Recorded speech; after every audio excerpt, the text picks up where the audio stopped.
दी banking गुरु channel में आपका स्वागत है। आज हम टॉपिक ले रहे हैं whether we should take a house on rent और we should buy a house. ये डिबेट हमेशा ही चलती रही है और इसके रिजल्ट्स डिफरेंट रहे हैं। कभी हम ये कह देते हैं कि नहीं, हमें रेंट पे फ्लैट लेना चाहिए अपने लिए और मकान नहीं परचेज़ करना चाहिए। आज हम देखते हैं कि क्या जो रिज़ल्ट्स पहले आते रहे हैं डिफरेंट डिबेट्स के, क्या आज भी वही वैलिड हैं। जैसे आपको मालूम है, because of the Covid most of the companies they are telling their employees to work from home. उसकी वजह से जो एम्प्लॉइज़ को अपने एंसेस्ट्रल प्लेस पे, अपने पेरेंटल प्लेस पे जाके काम करना पड़ रहा है, वर्क फ्रॉम होम करना पड़ रहा है और उनको काफ़ी प्रॉब्लम्स का सामना करना पड़ रहा है। कभी वाईफाई नहीं मिलता, कभी वहाँ पर उनको सेपरेट रूम नहीं मिलता, उनको कॉन्फ्रेंस कॉल करनी है, वीडियो कॉल करनी है, ऑडियो कॉल करनी है। अब उनको they are used to a environment जहाँ ऑटोमेटिक अनइंटरप्टेड पावर सप्लाई होनी चाहिए, वाईफाई स्ट्रांग होना चाहिए, एक कॉफ़ी शॉप होनी चाहिए, एक जिम होना चाहिए, छोटा शॉपिंग मॉल होना चाहिए। ये सब चीज़ें उनको आज की ज़माने में, आज की एनवायरनमेंट में, एक जहां वो वर्क फ्रॉम होम अपने घर से कर रहे हैं, हमें उनको प्रोवाइड करनी पड़ेंगी। अगर बिल्डर्स उनकी इन रिक्वायरमेंट्स को समझें और इमीडिएटली अपने जो प्लान्स हैं उनको थोड़ा अमेंड करके उनको 2 BHK फ्लैट्स 1000 स्क्वायर फीट के विद ऑल दीज फैसिलिटीज़ अगर दे पाएँ तो definitely there is a huge demand. जहाँ एक तरफ कमर्शियल प्रॉपर्टीज़, ऑफिसेज जहाँ थे उनकी डिमांड कम होती जा रही है, उधर ही इस चीज़ की डिमांड बढ़ती जा रही है कि लोग चाहते हैं कि उनका अपना घर हो, उस घर में, अपने मकान में, अपने फ्लैट में वो इन सब चीज़ों के साथ अपना काम करें, क्योंकि आज की डेट में वही उनका घर है, वही उनका ऑफिस है, वही उनका जिम है, हर चीज़ वही उनकी है, वहीं पर ही है। एंड ये भी नहीं है कि कंपनीज थोड़े समय के लिए वर्क फ्रॉम होम चाह रही हैं। The companies are now used to this concept of work from home because there is a cost saving, because there is a traffic में जो टाइम वेस्ट होता था, time saving, because there is lot of comfort to the employees as well as cost saving for the companies. तो definitely ये work from home का scenario आने वाले समय में good number of employees of each and every organization definitely will be doing work from home. Even the SBI chairman says कि we are also thinking कि हम अपनी good percentage of employees work from home करें। तो ये एक नई requirement बन गई है जिसकी वजह से अपना मकान होना is better than having a flat on rent. Then earlier these employees were employed at bigger cities, Delhi, Mumbai, Hyderabad, Bangalore, जहाँ पर इनको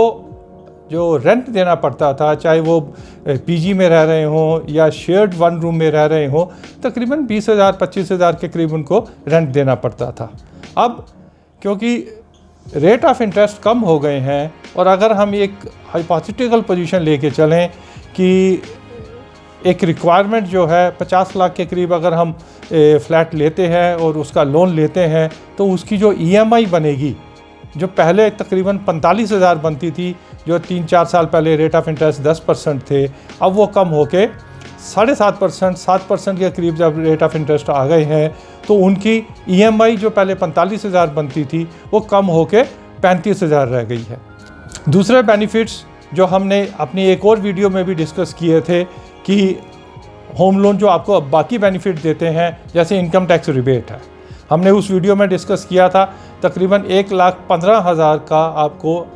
एनुअल इनकम टैक्स रिबेट मिलता है, जो 25-30 साल में जाके 30 लाख बन जाता है। अब 1,15,000 का मतलब है मंथली तकरीबन 10,000 के करीब आपको मिल रहा है। 35,000 की अगर आपकी EMI बनती है 50 लाख के लोन पे और 10,000 आपको इनकम टैक्स की रिबेट मिल जाती है तो आपकी EMI रह गई 25,000 और वहाँ आप 20,000-25,000 रेंट दे रहे थे। तो यहाँ पर तो आपको फ्लैट अपना मिल रहा है एप्रिसिएशन की पॉसिबिलिटी है कि उस फ्लैट की एप्रिसिएशन होगी, एक ओनरशिप की फीलिंग है कि yes this is my property, long term investment आपकी हो रही है। इन सब चीज़ों को देखते हुए एक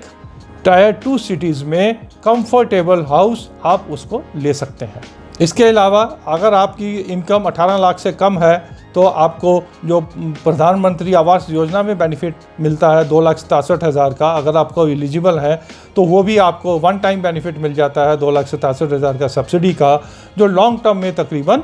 15 लाख का बेनिफिट 25 साल में उसका अगर हम मल्टीप्लाई करें तो 15 लाख के करीब आपको वो भी बेनिफिट मिल जाता है। पर this new generation they want कि ये जो ट्रांसपेरेंसी होनी चाहिए प्रॉपर्टी डील्स में, deals should be available online, digital, and to end उसका जो ट्रांजैक्शन है होना चाहिए। अब उसमें जो नेरेडको है, one of the house builders organisation, they have announced कि 2,70,000 के करीब फ्लैट्स के साथ ऑनलाइन पोर्टल वो बहुत जल्दी लाने वाले हैं, जहां पर आप ऑनलाइन जो है परचेज़ कर सकते हैं फ्लैट परचेज़ करने के बाद जहां लोन की बारी आएगी उस समय स्टेट बैंक ऑफ इंडिया का जो योनो पोर्टल है वहां आपको एंड टू एंड आपका फुल डिटेल्स के साथ आपको to the extent of pre approved sanction letter stage तक आपको वो प्रोवाइड कर देते हैं। फिर आपको 1 या 2 विजिट में अपने फिजिकल डॉक्यूमेंट्स दिखा के वहाँ पर लोन भी मिल सकता है। तो आप नरेडको के ऑनलाइन पोर्टल पे फ्लैट परचेज़ कीजिए, स्टेट बैंक के योनो पोर्टल पे लोन लीजिए और घर बैठे बैठे 1 या 2 विजिट में फ्लैट आपका हो गया और उसको आप अपनी रिक्वायरमेंट के हिसाब से आप उसको वाईफाई लगाना है, जिम लगाना है, आपको कॉफ़ी काउंटर चाहिए, छोटा सा गार्डन चाहिए, व्हाटएवर यू वांट, आप अपनी रिक्वायरमेंट के हिसाब से उसको फर्निश कर सकते हैं और उसको office cum residence cum garden cum whatever you want to से आप वो उसको बना सकते हैं। Now the issue is the availability. या तो आपको इमीडिएटली जो रेडी टू मूव फ्लैट्स हैं उनमें जाना पड़ेगा, या जो थोड़ी देर में 5-6 महीने में डिलीवर कर सकते हो उसमें जाना पड़ेगा। तो पहले जो एक बिल्डर्स डिफ़ॉल्ट कर देते थे उसका रिस्क भी अब रेरा आने की वजह से वो रिस्क भी अब कम हो गया है।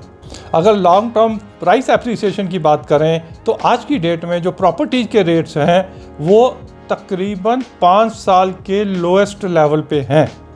दैट मीन्स कि जिन्होंने 5 साल पहले लिया है उन्होंने जो इंटरेस्ट पे किया है इन 5 सालों में, आपको टू दैट एक्सटेंट जब उसी रेट में वो फ्लैट मिल रहा है तो you are gainer to the extent of the cost involve in taking the loans और buying the flats for the last 5 years आपको उसी रेट में आज मिल रहा है। तो you are starting at a very positive note कि आपकी एप्रिसिएशन इससे जाने से आगे आपको एप्रिसिएशन मिल सकती है। बट डेफिनेटली क्योंकि because of the Covid salaries कम हो गई हैं, सैलरी कट्स आर देयर, कई बार सैलरी नहीं मिल रही हैं या जॉब लॉसेस भी हैं, बिल्डर्स को भी अपना जो स्कीम्स हैं उसको थोड़ा फ्लेक्सिबल करना पड़ेगा। और इस चीज़ को देखते हुए कि हार्ड कैश फ्लोस एम्प्लॉइज़ के पास हो सकता है इमीडिएटली ना हो, या हो भी तो अदर जो उनकी रिक्वायरमेंट्स है उसके लिए उनको रखना पड़े, तो जो डाउन पेमेंट है उसको कम करना पड़ेगा और उनको flexible schemes EMI flexible schemes of making the payment of the flats वो उनको लेके आनी पड़ेगी, ताकि इस कोविड के एनवायरनमेंट में जब there is burden of so many responsibilities, so many other things which the employees have to take care, उस समय ये EMIs का बर्डन, ये फ्लैट्स के डाउन पेमेंट्स का बर्डन एक एडिशनल बहुत ज़्यादा बर्डन ना बन के आए। It should be reasonable so that the people can, the employees can think of buying the flats. इस तरह से फ्लैट्स जो अनसोल्ड इन्वेंट्री पड़ी हुई है वो भी उसको भी बिल्डर्स बेच सकेंगे, और जो दी टियर 2 सिटीज़ में एम्प्लॉइज़ की अब रिक्वायरमेंट बन गई है, जो जब वो अपने पेरेंट्स के घर जाते हैं या अपने एंसेस्ट्रल हाउस में जाते हैं, जो उनकी रिक्वायरमेंट के हिसाब से नहीं है, वो चाहते हैं कि उनका मकान, उनका फ्लैट उनकी रिक्वायरमेंट के हिसाब से हो, ऑफिस कम रेजिडेंस टाइप हो, तो वो उसमें कंफर्टेबल रह सकते हैं। रिक्वायरमेंट के हिसाब से, फाइनेंशियल्स के हिसाब से, फ्यूचर कैपिटल एप्रिसिएशन के हिसाब से, एसेट्स क्लास में इन्वेस्टमेंट के हिसाब से, हर तरफ से देखें तो आज की डेट में पलड़ा फ्लैट परचेस करने की तरफ ज़्यादा है। और रेंट पे फ्लैट्स लेने की तरफ कम है। इसलिए हम ये सजेस्ट करते हैं कि आप अपनी रिक्वायरमेंट के हिसाब से this is the appropriate time to invest in a flat, to have a house, so that you can get all types of benefits. अगर आपको ये कंटेंट्स ऑफ दिस वीडियो अच्छे लगे तो हमें फीडबैक दीजिए, अपने कोलीग्स को, अपने फ्रेंड्स को भी सजेस्ट कीजिए और हमारी इस चैनल को सब्सक्राइब भी कीजिए ताकि हम आगे और अच्छे वीडियोस आपके लिए बनाते रहें।